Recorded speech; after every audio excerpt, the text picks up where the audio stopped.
Hi guys, thanks for stopping by my channel today. I'm Marilyn and my channel is Making with Marilyn, and on today's video we're going to take this sweatshirt. It's kind of a sweatshirt, kind of a sweater, and a friend of mine got this at Walmart, and she bought this black one for a friend of hers and asked me to put something on it that supports her friend's school. So that's what I'm going to do in this video. I'm going to jump on to Cricut Design Space, make my design, cut it out, and then I'll press it on. Now before I move over to the computer though, if you haven't subscribed yet, please consider doing so. And if you do, tap the bell and then select the all notification so YouTube lets you know when I upload all new videos. I went ahead and opened Cricut Design Space and I have a blank canvas. What I want to have is a great big letter E. So I'm going to click on text. And then inside this box, I'm going to type a capital E. Now, I'm going to go find the font called Varsity. And Varsity is a free font on, I think I got it off of dafont.com. So I'll select that font. And then let's just go ahead and stretch this really large. Now notice my dimensions are locked. I want to keep the integrity of this shape. So I'm keeping the proportions locked. Now she wants this really large, and I measured the shirt she has, and the width of the main letter was 7.5, and the height on hers was about 11, but 10.2 is big enough. Now the shirt's going to be black. Let me go ahead and put a background behind it. So I'm just going to select a shape, drag it really large. I'll turn it black to mimic the shirt, and then I'll go up to Arrange and Send to Back. Now her E is going to be white. It's going to be a white glitter HTV, so I'll change that to white. And then the mascot is a tiger, so they're the tigers. I'm going to go back to text, type tigers, and then this time I'm going to use the font Bastion. Now Bastion I just looked up and it is a free font on dafont.com, and it is super cute. Again, she wanted it pretty large, so let's just drag it out. I think I want it to be about 7 inches tall. Let's go ahead and make that taller. I'll plug in a 7 up in the height. Now I don't want it to get any taller, but I do want it to get wider. So I'll unlock the proportions and I'll just stretch it sideways. All right, let's just stop right there for now. Matter of fact, that might be just a little too wide. Okay, this is going to be a light blue, so let's go ahead and change that. Okay, I have to click out of it, click back on it, then I can change that to my light blue. Now, I'm not even going to weld this. Here's what I'm going to do. I want this to be a little thicker, and I played around with this. First of all, let me make a copy of this. I'll just save that down below. Okay, so I want this to be a little thicker. Some fonts, this doesn't work on very well on Cricut. I believe this one does. I kind of played around with it earlier. So I'm going to go up to offset, and I'm going to have just a really small offset, not 0.25. Let's go down to something like 0.03. Now notice I have the offsets being welded, so I'm going to click apply. Also, I have mine on rounded corners. Okay, so it turned it black, but let me go ahead and turn that blue as well. All right, so if you compare these, there's not a huge difference. But notice how the one that's the actual offset is just a little bit more bulkier, a little thicker than the previous one. Okay, so that's going to be my vinyl. But I want to do one more offset that I can slice out of the E so that I don't have to layer the vinyls. Now, if you're new to Cricut, this may seem a little complex, but it's really not. Okay, so I have my offset, and I'm going to offset the offset. And I'm going to do, let's do one size larger, 0.04, and apply. So I want to take this layer and my offset layer. So I'm going to hold down the command, add offset to it. And for now, I'm going to go ahead and group those together. That way, when I move one, I move the other. And then I just kind of have to figure out where I want this on my E. Okay, I think I'll move it over and up just a little bit. I'm going to drag those just a tiny bit larger, not a whole lot larger, but a little bit, and then adjust one more time. Now I could actually center this on the E. Let's see what would happen if I do that. I'll add my E to it, go to Align, and center horizontally. Okay, I don't really like that because you have so much blue over here that's not on the white. So even though it's officially centered on the letter E, to me it's too far to the right. So I'm going to select my tigers, hit the left arrow, move it over till I think it's in the right place. I think I'll move it up just a tiny bit, and I think that looks pretty good. So I'm going to go with that. Now I need to ungroup my black offset and my blue text. We'll ungroup that. I don't know why it jumped like that, but it did. All right, let's drag the blue off. Now it looks like I already sliced it because this offset's black. Let's change that to a different color. That way you can really see what I'm doing. Okay, so remember I typed tigers, then I did an offset so that my vinyl would be a little thicker. Then I did an offset of the offset to slice out of that E. I hope that's not too confusing. So I'm going to select the E, hold down my command, click on my offset, and slice. Okay, so the only thing I want to keep out of this is my E. So I'm just going to drag it over. Then everything else that I can find over here, I'll just delete. I could also find it over on the layers, but for me that's just as easy. Now the reason I did the slice and I offsetted the offset was what I was talking about earlier. I don't want my blue vinyl layered on my white vinyl. I want the blue vinyl to actually be touching the shirt. So that's why I cut out another offset around the word tigers. I also think it looks pretty nice that way. I think it adds a little dimension to the shirt. So now I'm ready to cut this. When I do, I need to make sure to mirror both these layers because it is heat transfer vinyl. I'm going to cut my E on a glitter HTV setting or a glitter iron-on setting, and then the tigers on an everyday iron-on setting. So I'll go ahead and click Make It.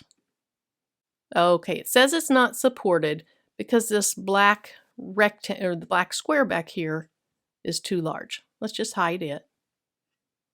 Then I can click Make It. Starting with the E layer, I'm going to go ahead and mirror it. Okay, now notice there's a bunch of layers over here.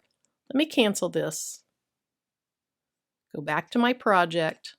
I'm going to find this, hide it. I'm not going to get rid of it in case I want to remake this and make some adjustments. Click on this one and hide it. Now we should be good to go. So I'll click Make It. I'm going to mirror this, and so I don't forget, I'll go ahead and go down and mirror this. Now I'll go back up, I'll say Continue. Then I'm going to browse the materials, and I know it's a glitter material, so I'll type the word glitter. And it's right here, glitter iron-on. So I say Done. It reminds me to make sure that the mirror is turned on, and you put the shiny side of the material down. I'm going to use default pressure, and I need to have my fine point blade in. So at this time, I'm going to go ahead and turn the camera angle to the table. We'll cut it, we'll weed it, and we'll press it on. Now here's the two materials that I'm going to use. I'm going to use this Caesar Glitter HTV, and then I'm going to use a blue that I got out of a multi-pack that I got off of Amazon. And it was a really nice multi-pack because it came with a lot of different colors. So for a project like this, you go through it and you find a good color. You don't have to run to the store. I live an hour from Michael's and Hobby Lobby, so the multi-packs for me are really nice. So I will link this as well as several other things in the video description using my Amazon affiliate. If you use those links, there's no extra cost to you, and I do receive some type of referral fee for that or a commission for that, so thank you very much. Things like that really help to support the channel. Okay, so let's go ahead and start with this glitter HTV. Now with HTV, most HTVs, the ones that have a carrier sheet built in, you put the carrier sheet down on your mat. Now I can see my cutting mat is not the strongest, so I'm going to go ahead and put a little tape up here just to hold this down.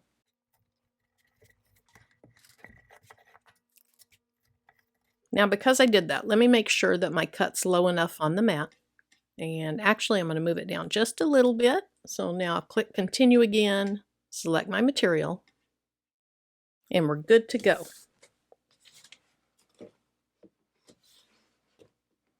Now you want to make sure that you get under the little plastic guides. If you don't, you're going to have a problem. I've done that before. Also, my camera stand is right behind my Cricut. So if I didn't move this forward, my mat would go through, it'd bump my camera stand, and that wouldn't be good either. So I need to move that forward just a little bit.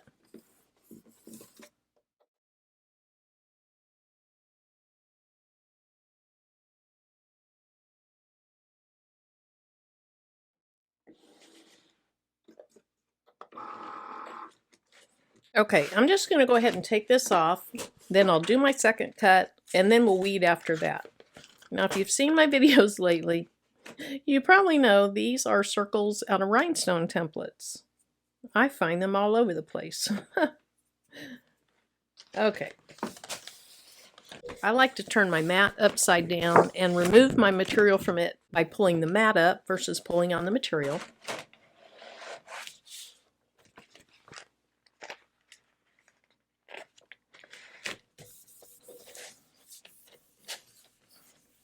Now glitter vinyl sometimes is a little less to stick. This is sticking to my mat just fine, so I don't need to add any tape, but I do need to go in and change those cut settings. Remember it was on glitter iron-on? This I'm going to use everyday iron-on.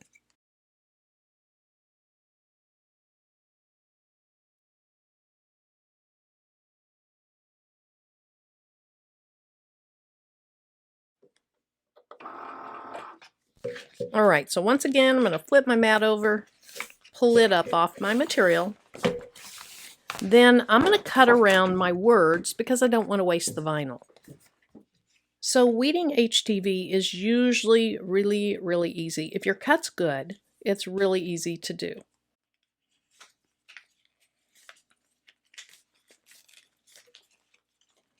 And the thing I love about HTV, unlike regular vinyl, if you let it fall on itself, it's not going to stick again. So it's not going to mess it up. If you're using regular vinyl and your excess falls down on your project, it might stick to it. It just causes all kinds of issues. Now after I get the bulk of this weeded, I just need to go back and weed out the centers.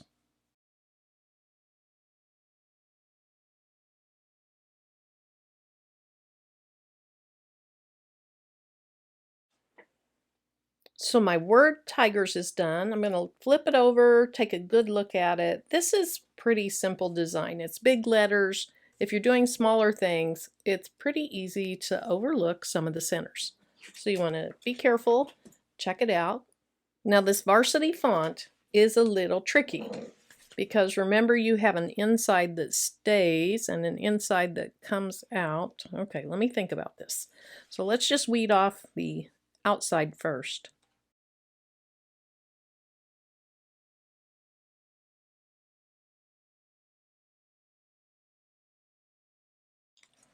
And then where I sliced the word tigers out comes out.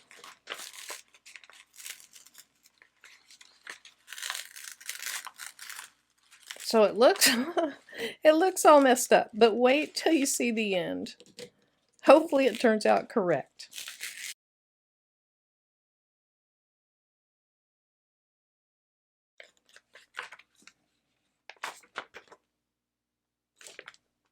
Okay, I still have the dot over my eye that needs to come out.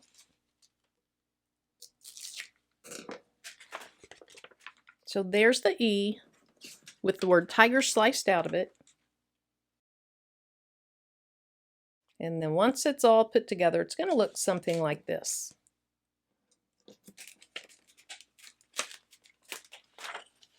Now the glitter's a hot peel and it can take a lot of heat. You press this at 320 for 15 to 20 seconds. You do preheat first. So glitter takes a lot of heat. Let me see what the instructions to this one say. Okay, so it says 285 to 309 for 10 to 15 seconds, hot or cold peel. So here's what I'll do. I'll have my temperature higher for the glitter. I'll do it first. Then I'll go ahead and peel it. I'll reduce my temperature, layer this inside, press it. While I'm waiting for my heat press to heat up, I'm going to go ahead and lint roll this.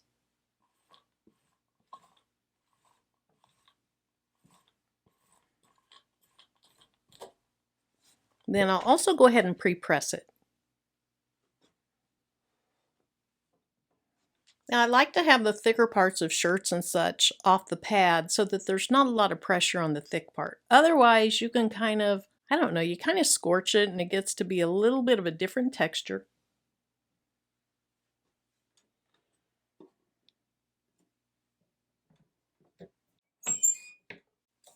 Now I'm only up to 220, so I'm going to pre-press this for about 10 seconds. It said 2 to 3, but that was at 320.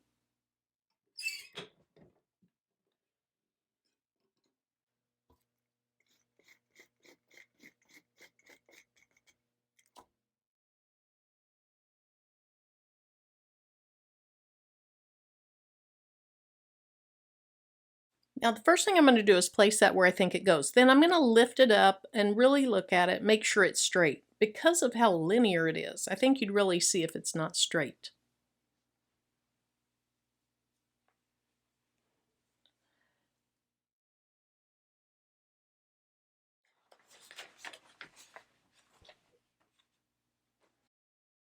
Now since this shirt has some polyester in it and it's black, I don't want it to get shiny looking.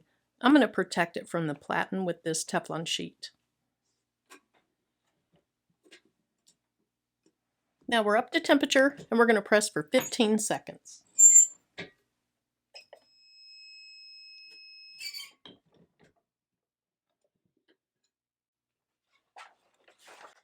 Now this is a hot peel, but I want to make sure that the backing is coming off without stretching the vinyl. So I'll be really careful to start.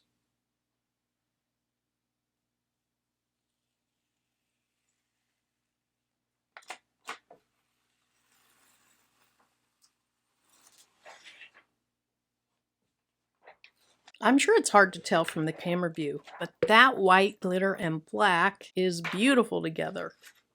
Okay, so I need to turn my heat down. I'm going to put it down to 285, and then I'm going to put my time down to 10 seconds. Okay, so my temperature's at 285, and my timer is on 10 seconds.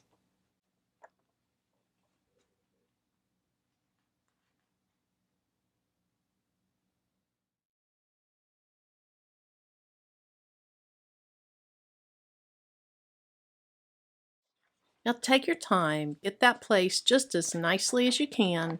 Now I'm going to heat this for 10 seconds at 285.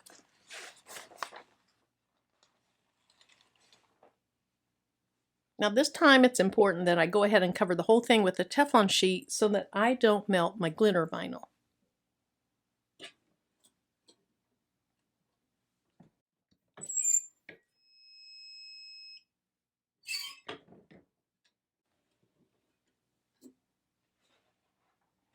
Now this vinyl said it's a hot or a cold peel. I'll go ahead and try to peel the backing off, but if I see the vinyl stretching at all, I'm just going to wait, let it cool all the way off, and then I'll pull that backing off.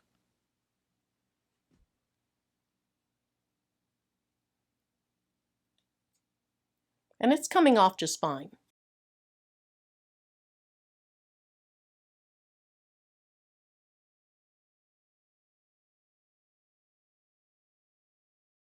Okay, so I'll cover the whole thing, one more pressing for 10 seconds, and then we're done.